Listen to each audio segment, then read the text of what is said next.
മഴത്തോരും മുൻപിൽ പുത്തൻ സ്റ്റോറിയിലേക്ക് ഏവർക്കും സ്വാഗതം. ഈ സ്റ്റോറി ഇഷ്ടപ്പെടുകയാണെങ്കിൽ സബ്സ്ക്രൈബ് ചെയ്യണേ, അതുപോലെ തന്നെ ലൈക്ക് ചെയ്യാനും ഹൈപ്പ് ചെയ്യാനും മറക്കല്ലേ. അങ്ങനെ ബാലചന്ദ്രൻ വിളിച്ച പ്രകാരം ഗംഗാധരനാണെങ്കിൽ പെട്ടെന്ന് തന്നെ ഹോട്ടലിലേക്ക് എത്തുന്നുണ്ട്. അപ്പം ഗംഗാധരൻ ആദ്യം കുറച്ച് പരിഭവമൊക്കെ പറയുന്നുണ്ട്. ഇവിടം വരെ വന്നിട്ട് വീട്ടിലേക്ക് വന്നൂടെ, ഇവിടുന്ന് 3 കിലോമീറ്ററിലേ ഉള്ളൂ, മാത്രമല്ല ഗോവർദ്ധനും കൂടെയുണ്ട്, അയാൾ ആദ്യമായിട്ടല്ലേ ഇങ്ങോട്ട് വരുന്നത്, അപ്പം അയാളെയും കൂട്ടി വന്നൂടെ എന്നൊക്കെ ചോദിക്കുന്നുണ്ട് ഗംഗാധരൻ. അപ്പം ബാലചന്ദ്രൻ പറയുന്നുണ്ട്, ഇത് ബന്ധം പുതുക്കാൻ വന്നതല്ല, മാത്രവുമല്ല ഗോവർദ്ധനെ ഗംഗേട്ടൻ്റെ വീടും പരിസരവും കാണിച്ച് എനിക്ക് സമയം കളയാനും ഇല്ലെന്ന് ബാലചന്ദ്രൻ പറയുന്നുണ്ട്. അപ്പം ഗംഗാധരൻ പറയുന്നുണ്ട്, എന്നെങ്കിൽ നമുക്ക് വന്ന വിഷയത്തിലേക്ക് സംസാരിക്കാം, എന്താ ബാലചന്ദ്രൻ എന്നെ കാണണമെന്ന് പറഞ്ഞതെന്ന് ഗംഗാധരൻ ചോദിക്കുന്നുണ്ട്. അങ്ങനെ വിഷയത്തിലേക്ക് വാ, അതിനു വേണ്ടി ഇത്ര നേരം ഞാൻ കാത്തു നിന്നെന്ന് ബാലചന്ദ്രൻ പറയുന്നുണ്ട്. എനിക്ക് ഒരു കാര്യം അറിയണം, ആ കാര്യം മാത്രം ഗംഗേട്ടൻ പറഞ്ഞാൽ മതി, എന്താണെന്ന് ചോദിക്കുന്നുണ്ട് ഗംഗാധരൻ. 2 വ്യാഴവട്ടക്കാലത്തിന് മുമ്പ്, എന്നെ വിവാഹം കഴിക്കുന്നതിന് മുമ്പ് പെങ്ങളെ ഒരാളുമായിട്ട് അഴിഞ്ഞാടി നടന്നല്ലോ, അയാളുടെ പേരെന്താണെന്ന് ചോദിക്കുകയാണ്. അപ്പം ബാലചന്ദ്രൻ്റെ ഈ ചോദ്യം കേട്ട് ഗംഗാധരൻ ഒന്ന് ഞെട്ടുന്നുണ്ട്. ഇപ്പം എന്തിനാ ബാലചന്ദ്രൻ അതൊക്കെ അറിയുന്നതെന്ന് ഗംഗാധരൻ ചോദിക്കുന്നുണ്ട്. എനിക്ക് പറഞ്ഞു തരാൻ പറ്റുമെങ്കിൽ ഗംഗേട്ടൻ പറഞ്ഞു താ, ഇല്ലെങ്കിൽ ഞാൻ എന്താണെന്ന് വെച്ചാൽ വേറെ വഴി നോക്കിക്കോളാം. ഇപ്പോൾ അത് അറിഞ്ഞിട്ട് എന്ത് ചെയ്യാനാണ് വീണ്ടും ഗംഗാധരൻ ചോദിക്കുകയാണ്. അത് മറന്നുപോയ കാര്യങ്ങൾ, എത്രയോ കാലങ്ങൾക്ക് മുമ്പ് നടന്ന സംഭവമാണ്. ഇപ്പോഴും ബാലചന്ദ്രൻ ഇതൊക്കെ മനസ്സിൽ ഇട്ടുകൊണ്ട് നടക്കുകയാണോ? മനസ്സിൻ്റെ ഭാരം കൂടുകയല്ലാതെ മറ്റൊരു കാര്യവുമില്ലെന്ന് ബാലചന്ദ്രനോട് ഗംഗാധരൻ പറയുന്നുണ്ട്. അപ്പം ബാലചന്ദ്രൻ പറയാണ്, എൻ്റെ മനസ്സിൻ്റെ ഭാരത്തിൻ്റെ കാര്യമൊക്കെ അവിടെ ഇരിക്കട്ടെ, അത് ഞാൻ പതുക്കെ ഇറക്കി വെച്ചോളാം, ഇപ്പം ഞാൻ ചോദിച്ചതിന് ഉത്തരം പറ എന്ന് ബാലചന്ദ്രൻ ചോദിക്കുകയാണ്. അവസാനം ഒരു വഴിയില്ലാതെ ഗംഗാധരൻ പറയുന്നതുകൊണ്ട് അയാളുടെ പേര് സ്റ്റാൻലി ജോസഫ് എന്ന് പറയാണ്. അപ്പം ബാലചന്ദ്രൻ പറയാണ്, സ്റ്റാൻലി ജോസഫ്, അത് തന്നെ, എവിടെയോ കേട്ടൊരു ഓർമ്മയുണ്ട്, ഞാൻ അങ്ങ് വിട്ടുപോയി. നിങ്ങളൊക്കെ ആണെങ്കിൽ മറന്നു പോകത്തില്ലല്ലോ, നിങ്ങൾക്ക് ഒരിക്കലും മറക്കാൻ പറ്റാത്ത പേരാണല്ലോ. അതുമാത്രമല്ല, എനിക്ക് അയാളുടെ അഡ്രസ്സൊക്കെ അറിയണം എന്ന് പറയാണ്. അയാൾ ഇപ്പോൾ എവിടെ കാണും എന്നൊക്കെ ബാലചന്ദ്രൻ ചോദിക്കുന്നുണ്ട്. അപ്പം ഗംഗാധരൻ തിരിച്ചു ചോദിക്കുന്നുണ്ട്, ഇതൊക്കെ ബാലചന്ദ്രൻ അറിഞ്ഞിട്ട് എന്ത് ചെയ്യാൻ, പേര് എനിക്കറിയാം, ബാക്കിയൊക്കെ ബാലചന്ദ്രൻ അറിഞ്ഞിട്ട് എന്ത് സഹിക്കാനാണെന്ന് ചോദിക്കുകയാണ്. അതൊക്കെയുണ്ട്, ഞാൻ ചോദിച്ചതിന് ഉത്തരം പറ, എനിക്ക് ഉത്തരം കിട്ടിയേ പറ്റൂ ഗംഗേട്ട, ഇല്ലെങ്കിൽ ഞാൻ മറ്റു മാർഗം നോക്കും, അത് എല്ലാവർക്കും വലിയ ബുദ്ധിമുട്ടുണ്ടാക്കും, അതുകൊണ്ടാണ് ഗംഗേട്ടൻ പറഞ്ഞു കഴിഞ്ഞാൽ ആ പ്രശ്നങ്ങളൊക്കെ ഒഴിവാക്കുക എന്ന് പറയാണ്. അവസാനം ബാലചന്ദ്രൻ്റെ ചോദ്യത്തിന് മുന്നിൽ ഒന്നും തിരിച്ച് എതിർപ്പ് പറയാൻ പറ്റാതെ എല്ലാത്തിനും ഉത്തരം പറയുന്നുണ്ട്. അത് പുനലൂരാണ് സ്റ്റാൻലിയുടെ വീടെന്നും ഔസേപ്പച്ചൻ്റെ മകനാണ് സ്റ്റാൻലി എന്നൊക്കെ പറഞ്ഞു കൊടുക്കുന്നുണ്ട്. പുനലൂരാണ്, പക്ഷേ അന്നത്തെ ആ സംഭവത്തിന് ശേഷം ഞാൻ ആഗ്രഹം വിട്ടായിരുന്നു, അതിനുശേഷം സ്റ്റാൻലിയെ കണ്ടിട്ടില്ല എന്നും ഗംഗാധരൻ പറയുന്നുണ്ട്. അപ്പോൾ ബാലചന്ദ്രൻ പറയാണ്, അത് കള്ളത്തരമായിരിക്കും, എന്തായാലും അയാളെക്കുറിച്ച് അന്വേഷിക്കാതൊന്നും ഇരിക്കത്തില്ലല്ലോ എന്ന് പറയുന്നുണ്ട്. അപ്പം ബാലചന്ദ്രൻ്റെ അടുത്ത് ഗംഗാധരൻ പറയുന്നുണ്ട്, അന്ന് വൈജയുടെ ആ സംഭവം ഉണ്ടായി, വൈജയെ അവിടുന്ന് ഞങ്ങൾ പറഞ്ഞയച്ച് രാമപുരത്തേക്ക് കൊണ്ടുവന്നതിന് ശേഷം ഞാനും അവിടുന്ന് ട്രാൻസ്ഫർ ആയി പോയിരുന്നു. പിന്നെ സ്റ്റാൻലിയെക്കുറിച്ചൊന്നും ഞങ്ങൾ അന്വേഷിച്ചതുമില്ല, സ്റ്റാൻലി ഇപ്പോൾ സർവീസിൽ തന്നെ ഉണ്ടോയെന്ന് അറിയാൻ വയ്യ എന്നൊക്കെ ഗംഗാധരൻ ബാലചന്ദ്രനോട് പറയുന്നുണ്ട്. അപ്പം കുറേ നേരം ആലോചിച്ചിട്ട് പറയാണ്, ഇപ്പം ഞാൻ ഗംഗാധരൻ പറയുന്നതൊക്കെ വിശ്വസിക്കുന്നുണ്ട്, ഇനിയും ഞാൻ ചിലപ്പോൾ ചോദ്യങ്ങളുമായിട്ട് വന്നെന്നിരിക്കാം, അന്നേരം ഈ പറഞ്ഞ ഉത്തരത്തിനൊന്നും മാറ്റം ഉണ്ടാവില്ലെന്ന് പറയുന്നുണ്ട്. അതിനുശേഷം ഗംഗാധരനുമായിട്ട് ഇരുന്ന് സംസാരിക്കുന്നുണ്ട്.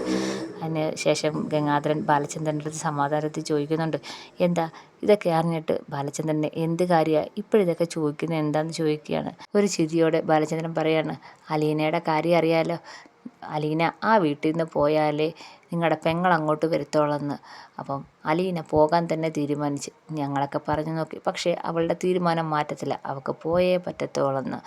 അവൾ പോയിക്കഴിഞ്ഞാൽ മാഡം തിരിച്ചു വരുമെന്നുള്ളൊരു പ്രതീക്ഷ, അതുപോലെ ഞങ്ങളെല്ലാം ഒന്നിച്ച് ഒരു കുടുംബമായി ജീവിക്കുമെന്നൊക്കെ ഒരു പ്രതീക്ഷ കൊണ്ടാണ് അവൾ പോകാൻ തീരുമാനം എടുക്കുന്നത്. പക്ഷേ അവൾക്കറിയത്തില്ലല്ലോ, അവൾ അവിടെ നിന്ന് ഇറങ്ങുന്നതോടെയാണ് യഥാർത്ഥ പ്രശ്നം തുടങ്ങുന്ന കാര്യം അവർക്കറിയത്തില്ല, അതുപോലെ പലർക്കും അറിയത്തില്ല. അപ്പം ഗംഗാധരനാണെങ്കിൽ ചോദിക്കുന്നുണ്ട്, അലീന എങ്ങോട്ടാണ് പോകുന്നതെന്ന് ചോദിക്കുകയാണ്. എന്തായാലും അവളെ എനിക്കങ്ങനെ കൈ ഒഴിയാൻ പറ്റത്തില്ല, ഇത്രയും കാലം അവൾ എൻ്റെ മകളായിട്ടല്ലേ ജീവിച്ചത്, അങ്ങനെ പെട്ടെന്ന് എനിക്ക് കൈ ഒഴിഞ്ഞ് പോകാൻ പറ്റത്തില്ല എന്ന് പറയാണ്. ഇത്രയും കാലം അവൾ അവളുടെ അമ്മയെ അന്വേഷിച്ച് വന്ന് അമ്മയുടെ കൂടെ താമസിച്ച്, പക്ഷേ അമ്മയുടെ കയ്യിൽ നിന്ന് ഒരു നീതിയോ അനുകമ്പയോ സ്നേഹമോ അവൾക്ക് കിട്ടിയിട്ടില്ല. ഇനി കുറച്ചു കാലം അവളവിടെ അച്ഛൻ്റെ കൂടെ ജീവിച്ചു നോക്കട്ടെ. ഇനി അച്ഛനിൽ നിന്ന് അവൾക്ക് നീതി കിട്ടുമോ, സ്നേഹം കിട്ടുമോ, അനുകമ്പ കിട്ടുമോ എന്നൊക്കെ നിന്ന് നോക്കട്ടെ എന്ന് ബാലചന്ദ്രൻ പറയാണ്. ഇത് കേൾക്കുമ്പോൾ ഗംഗാധരൻ ഒന്ന് ഞെട്ടുന്നുണ്ട്. എന്താ ഇനി സ്റ്റാൻലിയെ കണ്ടുപിടിക്കാൻ പോവുകയാണോ ബാലചന്ദ്രൻ എന്ന് ഗംഗാധരൻ ചോദിക്കുന്നുണ്ട്. അതെ, കണ്ടുപിടിച്ച് അലീനെ അയാളെ ഏൽപ്പിക്കണം. അവിടെ അച്ഛൻ്റെ അടുത്ത് അവൾക്ക് കിട്ടേണ്ട സുരക്ഷയും സ്നേഹമൊക്കെ കിട്ടുന്നോ എന്ന് നമുക്ക് നോക്കാം എന്ന് ബാലചന്ദ്രൻ പറയുന്നുണ്ട്. അപ്പം ഗംഗാധരൻ പറയാണ്, അത് പ്രശ്നം കൂടുതൽ വഷളാവത്തേ ഉള്ളൂ. ഇപ്പോൾ പലർക്കും അറിയത്തില്ല, പ്രത്യേകിച്ച് വൈജയ്ക്ക് അറിയത്തില്ല അവളുടെ കുഞ്ഞാണ് അലീനയെന്ന്. സ്റ്റാൻലിക്കും അതറിയാൻ വഴിയില്ല.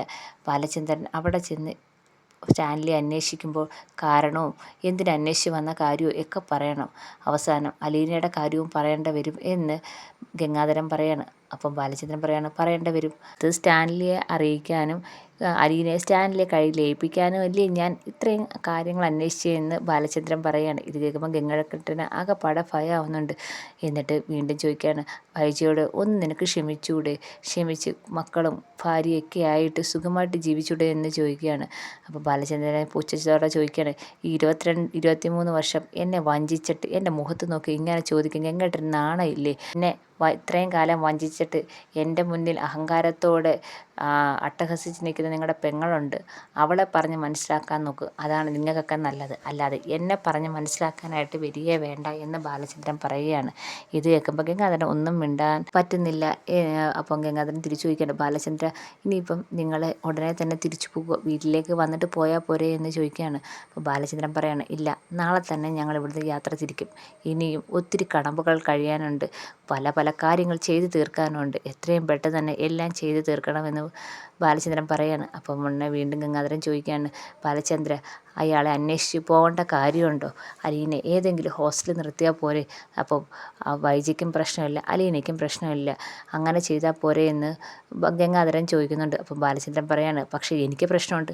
എനിക്ക് അവളെ അങ്ങനെ ഹോസ്റ്റലൊന്നും ആക്കാൻ പറ്റത്തില്ല. അവളെ അവിടെ അച്ഛൻ്റെ കയ്യിൽ തന്നെ ഏൽപ്പിക്കണം. അത് ഞാൻ തീരുമാനിച്ച കാര്യമാണ്. എന്തായാലും അവൾ ആ വീട്ടിൽ നിന്ന് പോകാൻ തീരുമാനിച്ച്, അങ്ങനെയാണെങ്കിൽ അവളെ അവളുടെ അച്ഛൻ്റെ കയ്യിൽ തന്നെ ഏൽപ്പിക്കണമെന്ന് ഞാൻ ഉറച്ച് തീരുമാനിച്ചെന്ന് ബാലചന്ദ്രൻ പറയാണ്. അപ്പം ഗംഗേട്ടൻ പൊക്കോ, എനിക്കറിയേണ്ട കാര്യങ്ങളൊക്കെ അറിഞ്ഞ് ഞാൻ ബാക്കി എന്തെങ്കിലും ഉണ്ടെങ്കിൽ ഞാൻ വീണ്ടും വരാം എന്ന് ബാലചന്ദ്രൻ പറയാണ്. ഇത് കേൾക്കുമ്പോഴത്തേക്ക് ഗംഗാധരന് ഒരു വിഷമമൊക്കെ തോന്നുന്നുണ്ട്.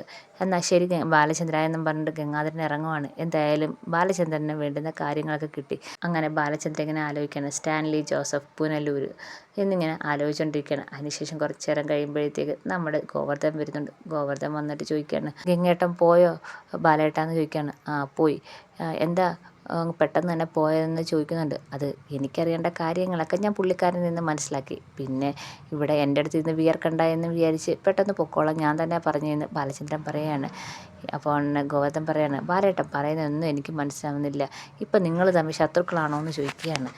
അതുപോലൊക്കെ തന്നെ എന്നെ കാണുമ്പോൾ ഇപ്പോൾ പുള്ളിക്ക് ചെറിയ ഭയമൊക്കെ ഉണ്ട്. പല കള്ളത്തരവും ചെയ്തു വെച്ചതുകൊണ്ട് ഞാനിപ്പോൾ ചോദ്യം ചെയ്യാൻ തുടങ്ങി. അപ്പം അതുകൊണ്ട് ഒരു ഭയം അത്രയേ ഉള്ളെന്ന് ബാലചന്ദ്രൻ പറയാണ്. അപ്പം ഗോവർദ്ധനോട് ബാലചന്ദ്രൻ പറയാണ്, നമുക്ക് നാളെ തന്നെ തിരിക്കാം. എങ്ങോട്ടെ ഇനി പോകുന്നത്, വീട്ടിലേക്കാണോ എന്ന് ഗോവർദ്ധൻ ചോദിക്കുകയാണ്. എവിടെ, നമ്മുടെ യാത്ര തുടങ്ങിയിട്ടല്ലേ ഉള്ളൂ, നമ്മൾ ഇനി നാളെ പോകുന്നത് പുനലൂർക്ക്. പുനലൂർ എന്തുവാ ബാലേട്ട എന്ന് ചോദിക്കുന്നുണ്ട്. അതൊക്കെയുണ്ട്, ഞാൻ പറഞ്ഞില്ലേ ഒരു കുടത്തിൻ്റെ താക്കോലിനെ കുറിച്ച്, ആ താക്കോൽ എൻ്റെ കിട്ടിയിട്ടുണ്ട്. ഇനി നമുക്ക് ഭൂതത്തെ പുറത്തിറക്കണം, അതാ വേണ്ടത് എന്ന് ബാലചന്ദ്രൻ പറയാണ്. അപ്പോൾ ഗോവർദ്ധൻ ഒന്നും മനസ്സിലാവാതെ ഇങ്ങനെ നിൽക്കുകയാണ്. അപ്പം ബാലചന്ദ്രൻ പറയാണ്, ഗോവർദ്ധൻ ഇത്ര ടെൻഷൻ അടിക്കുകയും ആലോചിക്കുകയൊന്നും വേണ്ട, ഒരു കാര്യം ഞാൻ പറഞ്ഞേക്കാം, ഈ മുന്നിൽ കാണുന്നവരെല്ലാം ചതിയന്മാരാണ്, എന്നെ പൂർണ്ണമായിട്ട് വഞ്ചിച്ചവർ. 23 വർഷം എന്നെ വഞ്ചിച്ചവരാണ് ഈ നിൽക്കുന്നവരെല്ലാം, ഒരുമിച്ച് എല്ലാവരും കൂടെ ചേർന്നാണ് എന്നെ വഞ്ചിച്ചതെന്ന് പറയാണ്. അപ്പം ഗംഗാധരൻ ഇങ്ങനെ ബാലചന്ദ്രനെ ഇങ്ങനെ നോക്കുന്നുണ്ട്.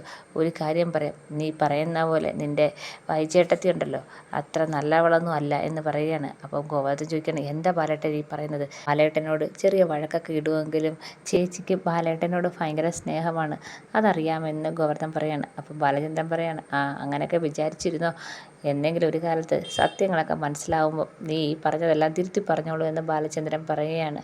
പിന്നെ ഒരു കാര്യം പറഞ്ഞേക്കാം, നമ്മുടെ യാത്രയെക്കുറിച്ച് ആരും അറിയാൻ പാടില്ല, സുലോചന പോലും. പിന്നെ ഗോവർദ്ധനോട് ഒരു കാര്യം കൂടെ പറയാനുണ്ട്. നമ്മുടെ വീട്ടിൽ അലീന ഉണ്ടല്ലോ, അലീന എൻ്റെ മോളല്ല, അത് ഞാൻ പറഞ്ഞത് ശരിയാണ്. പക്ഷേ അവൾ എൻ്റെ മക്കളുടെ ചേച്ചി തന്നെ കേട്ടോ, അതിനൊരു മാറ്റവും ഇല്ല എന്ന് ബാലചന്ദ്രൻ പറയാണ്. ഇങ്ങനെ അതൊക്കെ കേൾക്കുമ്പോൾ ഗോവർദ്ധൻ ഇങ്ങനെ അന്തം വിട്ട് ബാലചന്ദ്രനെ നോക്കുന്നുണ്ട്. അപ്പോൾ ബാലചന്ദ്രൻ പെട്ടെന്ന് ഗോവർദ്ധൻ്റെ കവിളിൽ ഇങ്ങനെ പിടിച്ചിട്ട് കണ്ണടച്ച് കാണിക്കുന്നുണ്ട്. അപ്പം ഗോവർദ്ധന് ഒന്നും മനസ്സിലാവാതെ ഇങ്ങനെ ഒരു കാര്യവും പിടി കിട്ടുന്നില്ല, ഇങ്ങനെ നിൽക്കുകയാണ്. അതിനുശേഷം പിറ്റേന്ന് രാവിലെ തന്നെ അവർ പുനലൂരിലേക്ക് യാത്ര തിരിക്കുകയാണ്. അപ്പോൾ ബാലചന്ദ്രൻ കാറിൽ നിന്ന് പറയുന്നുണ്ട്, ഇനി അടുത്ത യാത്ര പുനലൂരിലേക്ക്. നമ്മൾ പറഞ്ഞ ആ ഭൂതത്തെ പുറത്തിറക്കാൻ പോവുകയാണ്. ഇനിയാണ് കഥ വഴിത്തിരിവിലേക്ക് പോകുന്നതെന്ന് ബാലചന്ദ്രൻ പറയുകയാണ്. ഇത് കേൾക്കുമ്പം ഗോവർദ്ധൻ പറയുകയാണ്, എനിക്ക് ബാലേട്ടൻ പറയുന്ന ഒന്നും മനസ്സിലാവുന്നില്ല, ബാലേട്ടൻ എന്തൊക്കെയോ പറയുന്നു, എനിക്കൊന്നും മനസ്സിലാവുന്നില്ല എന്ന് ഗോവർദ്ധൻ പറയാണ്. തനിക്ക് മനസ്സിലാവാതിരിക്കുന്നതാണ് നല്ലത്, താനും കൂടെ എന്തെങ്കിലുമൊക്കെ മനസ്സിലാക്കിയാൽ തനിക്ക് വട്ട് പിടിക്കുമെന്ന് പറയുകയാണ്. വഴിയതിന് തനിക്ക് കാര്യങ്ങളൊക്കെ മനസ്സിലായിക്കോളും എന്ന് ബാലചന്ദ്രൻ പറയാണ്. അങ്ങനെ അവരെ യാത്ര പുനലൂരിലേക്ക് പോവുകയാണ്.